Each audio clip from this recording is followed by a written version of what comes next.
What in the world is happening in Hollywood right now? How are actors and writers taking back the power? And why should you honestly even care? What's up, guys? It's Ashley and Luca, because he's going insane today. Welcome back to the channel. Today, we are talking about how indie filmmakers are taking back the power during this insane, historic double actors and writer strike. Before we get started, guys, it would mean the world to me to have your support. We are on a mission to get 1,000 subscribers. We are so close. Go ahead and hit that subscribe button and give this video a thumbs up. Hit the notifications bell so we can push out this content to all the actors, writers, and all the people out there that really enjoy this type of content. I am so excited for you guys to meet these two hilarious individuals. We have got Elyse Buckley, Tyler Peterson. If you don't know them, I'm telling you right now, you need to know them, and you're gonna know them, so you might as well invest in their content now. So I'm gonna tell you a little bit about you guys. Hey guys, thank you guys so much for being here. Thanks for having us. We're so excited to be here. You are so welcome. I'm so excited to have you guys too. You guys are seriously hilarious. So I fell in love with them during the series Jennifer and Chicken, which I literally binged so quickly on a little ride with Luca. I wasn't the one driving. Just so you know. Okay, that's good. That's reassuring. Caveat of that, yeah. Right? Luca was driving, right? Luca was driving. It was our Thanksgiving trip. And I was like blowing up Lauren's phone because I was like, It made me so happy. this is like the next Broad City. Like, I just love it so much. But I hate comparing things to other things because it's going to be your own thing, right? It doesn't have to be the next Broad City. It can be the next Jennifer and Chicken. But before we dive in, let me just introduce you to both of these fantastic creative individuals. So we got Elyse Buckley. I've known Lauren for like 15 years, or however, we're old farts now, but So long. no, Lauren's amazing. She comes from Chicago, you know, the deep dish pizza, the John Hughes movies. She was always a theater kid from the start. I'm sure like many of you guys before moving to LA, she studied theater and screenwriting at Loyola Marymount. She's best known for, I'm sure you guys know this, but the Awesomeness TV comedy Foursome. And she can be seen on Magnum PI, which I believe you filmed in Hawaii, right? Yes, it was beautiful. So cool. Netflix's Colin in Black and White, Bill Nye Saves the World. And she's been doing a lot of really cool things with Zach King. And I know you guys love him all over the internet. He's awesome. And of course, she starred in and produced, guys, the award-winning mockumentary comedy series, Jennifer and Chicken. I'm going to make sure you guys have all the links to everything in the description below. But what's really cool is she's uniting with the same creative team, including Tyler Peterson, for the new comedy series, Big Oops. So Tyler, I love that you describe yourself as a traumatized former child actor. He says his goal is to make the world laugh at his jokes, right? As hard as they laughed at them. You also graduated from Loyola Marymount in the creative writing program, and you rose to fame for production management at Skydance, Paramount, and Netflix. And in the meantime, you're writing your own comedy pilots. So Tyler, Lauren, how is it right now with this double actor and writer strike? Oh. It's a wild time. Yeah. Tell me more. You guys just pause. Well, no, it's such a pregnant question. It's like really every day is a different odyssey. It's a crazy time. Like, first of all, very grateful we are striking. It is so necessary. But of course, it almost feels like we're back in COVID in some ways, where it's just like, oh, industry's on break, but the rest of the world is still moving. So I'm like, what is happening? The day we went on strike, I just reorganized all of my books for like 20 hours because I was like, I don't know what to do with myself. But yeah, auditions are very few right now because TV can't happen. But a lot of indie films are getting waivers, which is interesting. But then there are smaller, very independent projects like Big Oops, where it's like, we're just self-funding this. Like, this isn't going to some big studio. It's purely for the fun of like playing make-believe and doing silly things.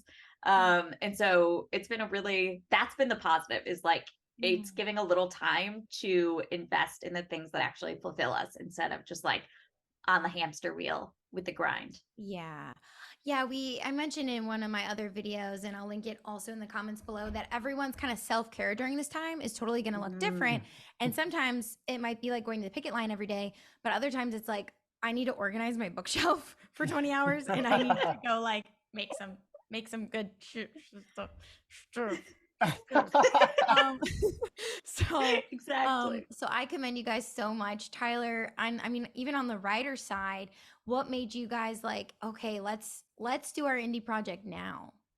Yeah, I mean well, for a while we like weren't like sure if we could, because obviously this was like unprecedented and nobody knew like how far and wide the strike order would kind of have an effect. But we found out like pretty early on that like true indie projects, so like shows that have no affiliation with the AMPTP, were able to move forward. And I think it's actually sort of a great thing. Obviously, a strike is unfortunate, but absolutely has to happen. So it's I think a really good time for true indie filmmakers to make stuff without the AMPTP, because it also sort of is like a fun, like, creators and actors want to work.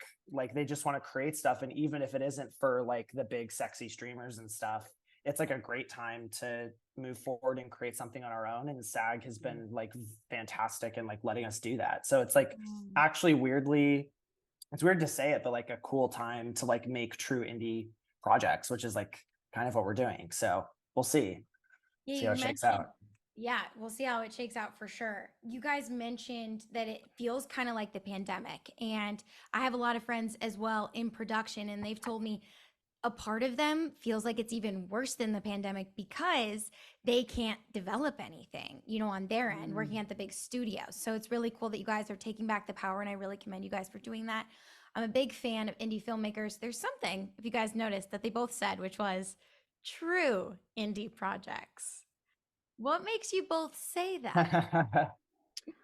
I feel like there have been so many things lately, for better or for worse, there's positives to it, but like a lot of indie projects are things that are the production team is like scraping by with pennies, but it's really attached to a studio in the end. So like the studio is going to make a big profit, even though they're not really giving a massive amount of money to these productions. So, and then they still have to like abide by all the things the studio wants. There's just a lot of silly ways that it's hard to make indie films now that truly feel independent and aren't being controlled by like a bigger outcome. Because it does feel like, there are a lot of film festivals that are, I'm not going to say them, but like they are meant to be, find new filmmakers and help champion indie films. But then you look at these movies and you're like, oh, these are a lot of A-list actors for a lean indie movie. And I'm like, oh, it's not really an indie project. It feels like the word indie is used as like a marketing tool for a lot of these movies that actually do have some money and resources. Really good point. I was at the Cleveland Film Festival recently with some of my LA friends, and a lot of those big budget films, they were like literally starting at $1 million budget. I'm like, is it really indie? Yeah. yeah, right? Yeah. How do you guys feel about some of those projects getting those waivers? I think what Viola Davis did is incredible. She, for anyone watching that like hasn't read about it yet, a film she's doing got waivers from SAG. They said, it's not attached to a major studio, you can keep filming. And she said, no, I don't feel right about that. I'm standing with SAG, because the reality is once the movie is made, it's probably going to get bought by a Netflix or a Paramount or someone massive. And I think that's really cool to see the longevity of like, yeah, maybe we could film right now, but in the end, the guys that aren't valuing artists are going to profit off of it if we do it during the strike. So I think that's, yeah, really cool that some artists are still saying like, we're going to stand by the smaller actors that are fighting to be able to survive right now in it. Obviously, you guys have both done so many projects, both television, films. I know. I swear, Lauren's booking an indie film every other week. I know. I Lauren is the wish. hardest. Can I just say, Lauren is the hardest working hustler, actor in the world. Like every time I log on, there's like, she's like whisked off to some other part of the world to like film something. Okay, but Tyler is also constantly, I swear, we have a writers group, and like every other week, Tyler's like, I wrote another pilot. I wrote this. Like he cranks out gold. I could tell you guys are both hustlers, and like I said, I've known Lauren forever. So whoever she obviously confides in, and I could just tell because I love your stuff. So before we get into the current project you're on, let's start with the project you guys just completed, because that's such a big win in and of itself. Not to mention, it screened at one of the top comedy festivals in the world, the Austin Film Festival. So I want to hear from you guys what really inspired Jennifer and Chicken, and for anyone who might be wanting to create a web series during this time, what sorts of valuable little nuggets do you have to share with them of how you guys got this done and to the level on which you got it done? The show Jennifer and Chicken was created by a like close Yeah. friend of ours, Meg Kelly. She's a genius and incredible, and her Jennifer and Chicken, I think, actually was inspired by her TikToks, and she did like this character that was like really fun and crazy and wacky, and it like resonated with people, and so then she created this show, and Lauren was kind of the part of the two-hander that they were. It was so fun. Wow. And did you guys help produce that one? Yes. Okay. Yeah. So what was Yeah, that so- like? That's so cool that it just started from her TikToks, because I never knew that. I'll have to check out her TikTok now. Yeah, it was hilarious. And she like didn't consider herself a writer before doing it. And then she was like, I don't know, I have these funny TikToks. I wrote a show. And we were all like, Meg, this is fantastic. It's This is so fun. amazing. It was great. Yeah, and so then us with our friends Jeanette and Max, we produced it, and it was a dream. Tyler, in addition to playing the character Tyler, was also the cinematographer and wearing all of the hats. It was unbelievable. It's like a loose term, cinematographer. But that's true indie filmmaking. Yeah, like literally everyone was doing just like 5 roles because we were just working with pennies, but it was the most rewarding, fun project. That is so fun. I was going to ask you, because did you guys meet at LMU? We met at orientation before freshman year even Yeah, started. I always forget that. You were like my first friend at LMU. Yeah, I saw Tyler wearing a cool sweater, and I was like, I want to be this guy's friend. Oh my God, the sweater. Very smart. So, and when you say you produced that on pennies, like what did the budget end up being? Did you guys have to raise any money for Jennifer and Chicken? We raised like what, 15,000 Yeah, by the end of the campaign. Meg, I will say Meg really kind of set the budget and all of that. I think we ended up within the first, I think 2 days getting 100% of our budget.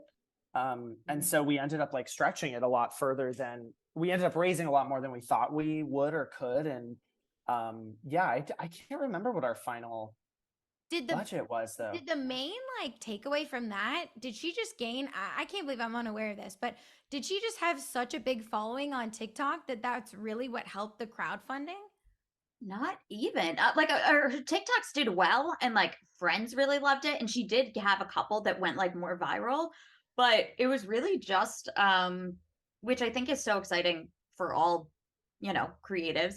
It was just word of mouth of like posting to our family and friends and being like, hey, we have this idea and story we want to tell, and it's fun, it's gonna make us happy, we hope it makes you happy when you watch it. And people were just like, great, make it, here's $10, here's $20, here's $100. Like, it's cool how many people were just like, I see my friend or my family member excited to create something and I want to help.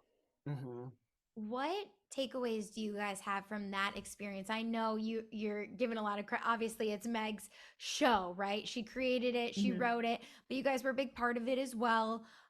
So what takeaways, even from your own individual roles, do you have from that experience that you think will also help guide you into this next big series?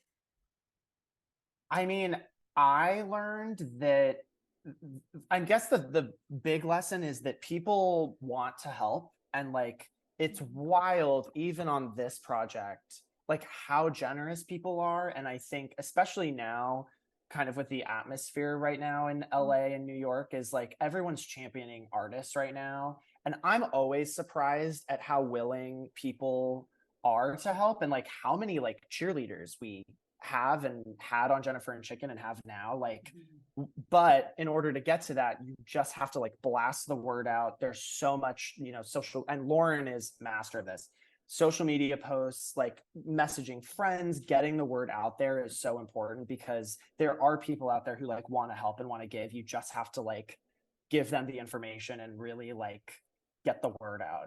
That's the big lesson that I kind of took away. How about you, Lauren? I agree with all of that. I think the other big lesson I took away was just like it seemed so daunting before we did it. And then as soon as, because there's so many moving pieces and there's so much to do, especially when like we were producers, we all directed episodes, we were acting in it, like we were doing wardrobe and makeup and set decoration, like everyone was doing so much. And it was like, how are we going to pull this off? And we did. And every day was so fun. Nothing got stressful. Like it was just a very empowering thing to realize you can do it. Like just try and it will get done and it'll be great. And now, we're the big oops is going to be like a step up, it's a bigger budget, it's more complex sets and story and fun animals you'll see, and there's just like a lot happening. And again, I had a moment of being like, how are we gonna pull this off? And then I was like, we got it. We did it before. We'll do it again. Yeah. So it's just cool to know, like, even when things are daunting, if you're determined to do it, you'll do it and it'll turn out great. I really think you guys have such like great work ethics and personalities. I could tell your personalities are kind of like go with the flow, but hustle together, like very collaborative. I can literally already tell that just chatting with you guys. So I'm really excited. I think a big plus that these guys had, obviously, was that you guys had a background, right? In production, in cinematography. So that's kind of my takeaway in this as well, is like if you're trying to be one of them, to also collaborate and to meet people. If you didn't go to LMU, if you didn't go to, a cinema college. So Tyler, this brings me to the big oops.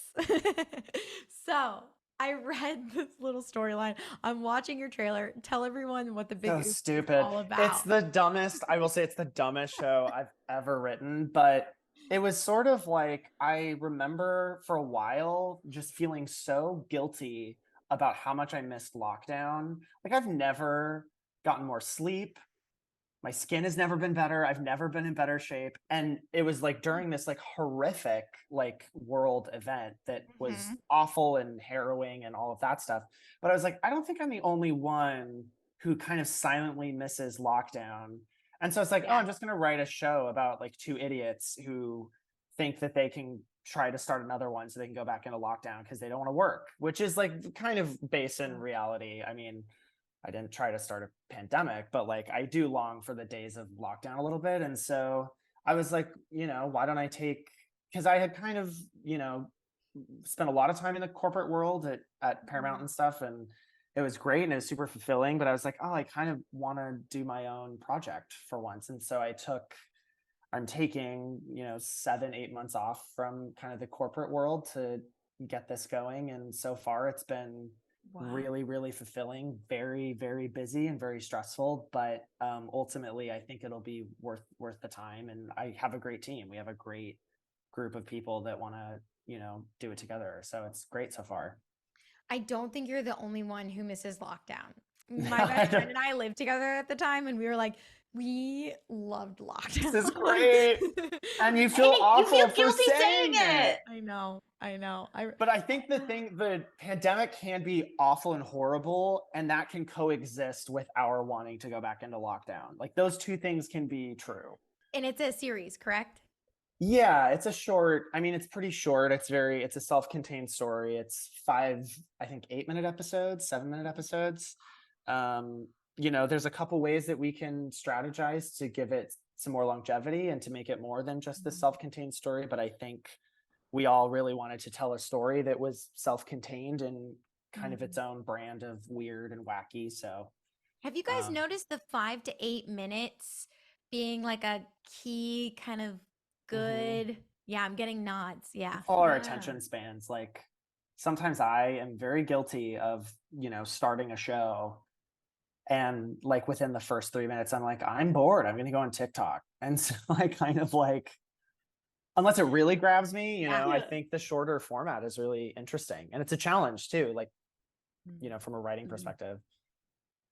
How Yeah. about you, Lauren? I mean, I am the silly person who like I saw Oppenheimer and it was 3 hours long, and I was like, I could sit for another 3 hours of this. Like I am here for like long movies. If they're good. If they're too long and plotless, I'm like, what are we doing? But at the same time, I feel like what's fun about short form comedies or just content in general is like there are certain shows that aren't made to be bingeable if you do like The Bear came out all at once, and I have to use all of my willpower to just watch one episode every other day, otherwise it's gone too fast. Whereas this, I'm like, this is meant to also be bingeable. So like if you are a person that wants to see everything at once and has a longer attention span, you can sit and watch the whole thing and then like keep rewatching it because it's going to be like 35 minutes total, 40 minutes. But if you have a shorter attention span or you're like on your lunch break and you're like, I just need a laugh in the middle of the day, you can watch one episode. And I think that's nice that it's like it really can be for everyone. I love that. Would you guys consider, and do you think other people should consider making like TikTok series as well? Or do you think that's not the platform, and YouTube short form, even if it's like yours, like a series, is the way to go? I mean, I think we saw that tried with our dear friends at Quibi. I think they tried. Oh, yeah. Do you remember that? And it's actually really interesting to me that didn't take off, because I think the idea was that it was short form, vertical, Yeah. scripted narrative content. It didn't work, but somehow like it does work on YouTube. Lauren, I'm curious to hear what you think, what your answer to that is. I feel like I've seen shows and things where they try to make it where it's just like TikToks, or every episode is just one reel on Instagram, so it's like a minute and a half max, which is cool if you can do it, but I personally am not satisfied with a story told in a minute and a half. And yeah, I feel like the 8 minute, like 6 to 8 minutes is like the perfect length for short form. I think if it's any shorter, It's just I'm a like, sketch, I right? need more. Yeah. Yes, yeah. Like 5 minute comedy sketches online can be hilarious and perfect, but like you're only needing one. You're not going to invest in the characters. Where like, several episodes of an 8 minute show, it Right. still gives you plenty of time to invest in these characters and the relationships and the story Yeah. without feeling like you're sitting through like Oppenheimer. There's something about like the vertical that for me, I'm like, that's a different part of my brain. I know. Like I need that to be like 1 minute or, less than that. So when I'm watching TikTok, it's a totally different experience for me than when I'm watching or even listening to a podcast. Like it's interesting talking about our attention spans, because at the same time, our attention spans are so short, but then people are binging hours and hours of content at a time. So it's like, what? I think it's No, like, they're totally two different muscles. Like I was Mhm. watching, I can't remember what I was watching. I think it's Titanic. I was watching the movie. It was like a 3 hour like saga. And then I had my laptop open. And then occasionally I would pause Titanic to watch like a Vox video. And then I would pull up my phone, and then I would like get distracted by TikTok. And I was like, I have 3 separate like theater going experiences going at once. And I'm like, what is wrong with me? But I like would turn this off and then watch the long movie and then watch the medium one. And I'm like, I'm gonna die at like 50 because my brain is gonna be mush. But no, I know what you're saying. All Like of they are us. different experiences. Right. So, what is the ultimate goal? Because I know everyone's goal is so different when they're creating an indie film or series or a short. What is the ultimate goal with the Big Oops, with Jennifer and Chicken? What are you guys trying to accomplish with these projects? I mean, more than anything, I think it's just fun to create. Like it's just fun to, make people laugh. And I think it's the collaboration, it's the process that we love, and like the goal here truly is like to just make people laugh and chase the funny. Obviously it has the added benefit of helping get our voices out there. I think we all, like as a group, have really cool things to say and new fresh perspectives. And I think in order to get that out there and kind of be viable as a storyteller, you know, just writing a script is no longer enough. You have to like produce something, you have to make it, you know, undeniable. And so that's, you know, the added benefit of the creative process. How about you, Lauren? What is the goal, kind of from the actor's perspective too, being able to produce some of these projects, being able to act in them as well? I mean, I think, yeah, the biggest thing is just it's fulfilling.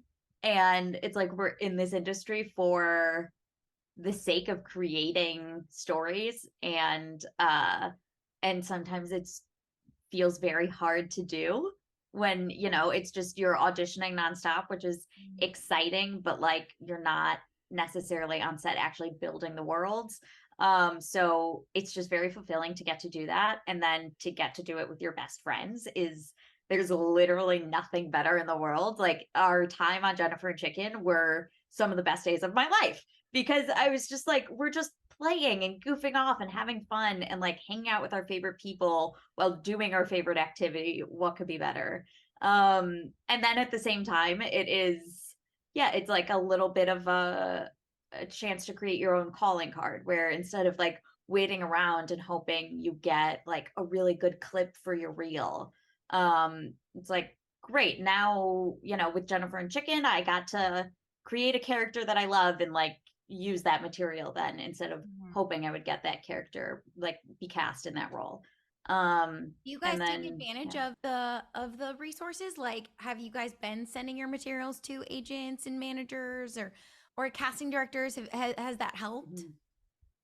I think so. Yeah, I've like added it to my reel. My manager loves it. She like loved Jennifer and Chicken. She's very excited for Big Oops. Yeah, so that's been nice. And then we'll see. Yeah. I love it. It's what's kind of nice is it doesn't sound like there's a ton of pressure you guys are putting on yourselves just to make a good product, not like pressure in terms of kind of what comes out of it. Like, oh, I want to end up in Austin again, or I want to get this picked up. There's not that pressure right now. Like it would be great. You know, I don't think we would complain if someone like Comedy Central was like, "Hey, we want to put it on the air." Like, sick, yes. Sick. But You guys do fit Comedy Central. Like just coming from I was on Broad City and you guys do fit that world totally. yes. Yeah. I was so happy when you said that because that was also a thing Meg said when creating Jennifer and Chicken was like Broad City, like that vibe. So Yeah. um yeah, like that would be amazing. But we also know focusing on that as the end goal can take out the joy of creating the thing. Mhm. And I think when you are having fun making comedy, it Yeah. turns out better. So it's like just focus on that part. And then once it's done, we'll see where it goes. But like that can't be the focus Yeah. necessarily from the start. Yeah, it feels like because I've seen a lot of projects and even A-list like high level projects where you watch and you're like, oh, I feel like this was made for the Oscar committee. And it's like a lot of them are like very good, but it's kind of like, I don't know. It feels a little like contrived in many ways. And I think the stuff that's really fun is the stuff that doesn't give I'm not going to swear on your podcast, but like doesn't give an F about It's not even any a podcast.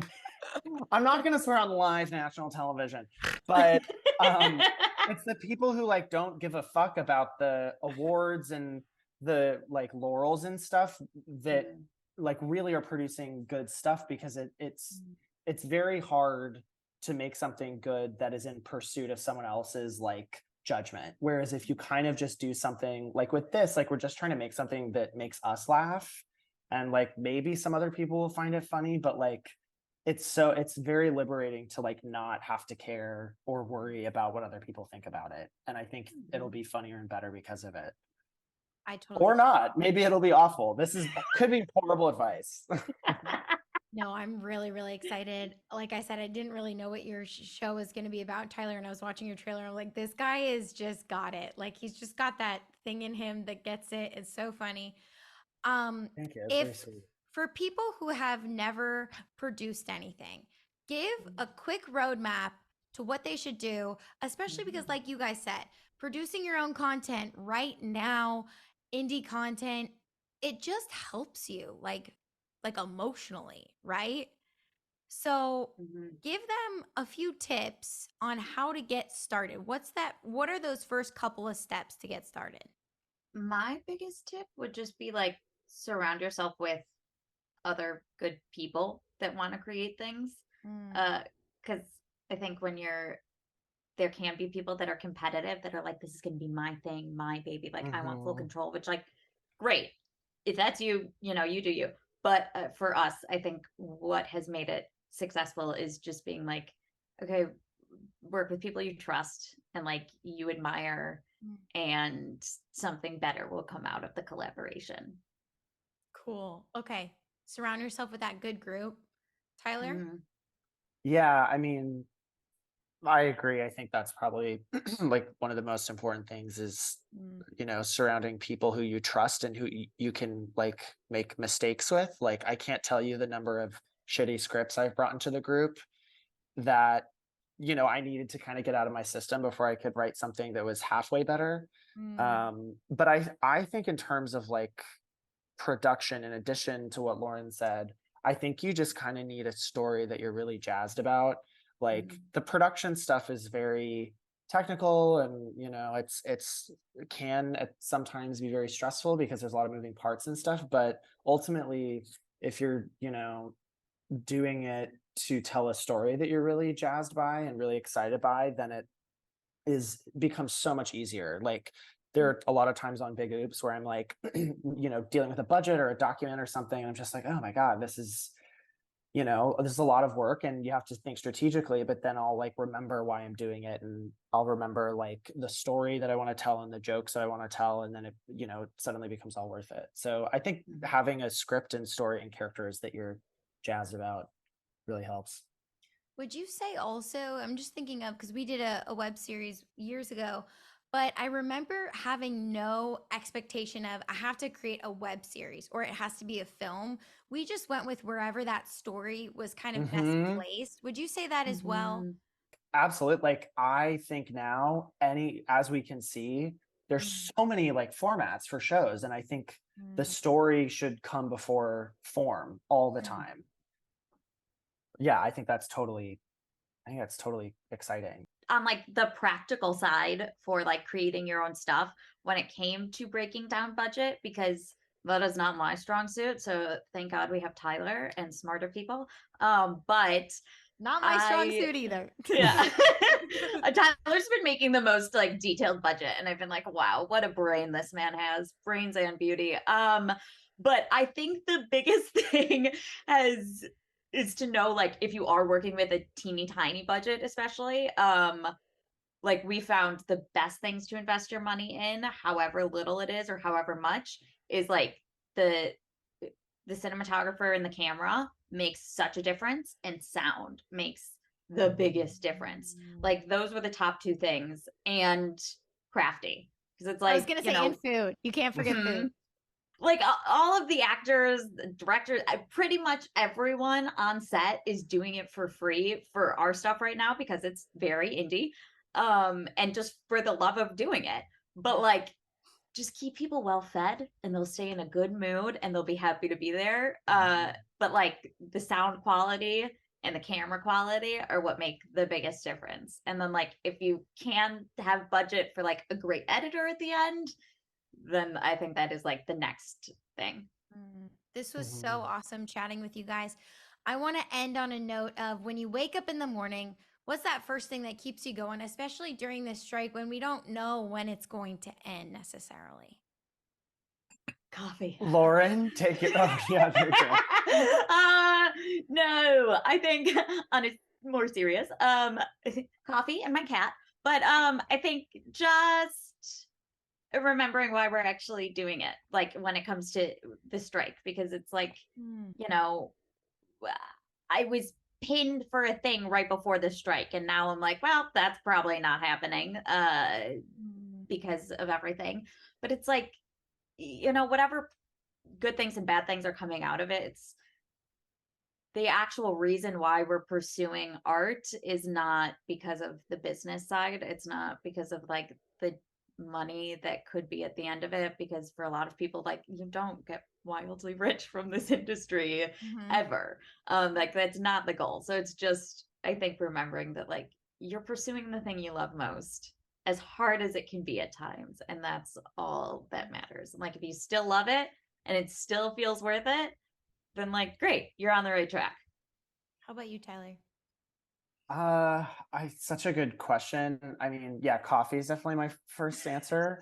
But yeah, I mean, to me, it's like just knowing that, like, you know, the strike and kind of the pause in the industry is in pursuit of something really, really important. And I think that conversation has to be had. But like, what's nice is we can all now be creative in our own ways. And I think for me, strike or not, the only thing, not the only thing, but like the big thing that keeps me motivated is the like trying to make the work as good as it can be, because that's when it becomes really fulfilling. And there are always going to be ways to work, unless we're in a like dystopian society, like strike or not, you'll always be able to make your own stuff. Just the terms and conditions with which you're making it will change. So like knowing that I will always have the ability to create something and people who want to create with me, that's kind of what keeps me jazzed.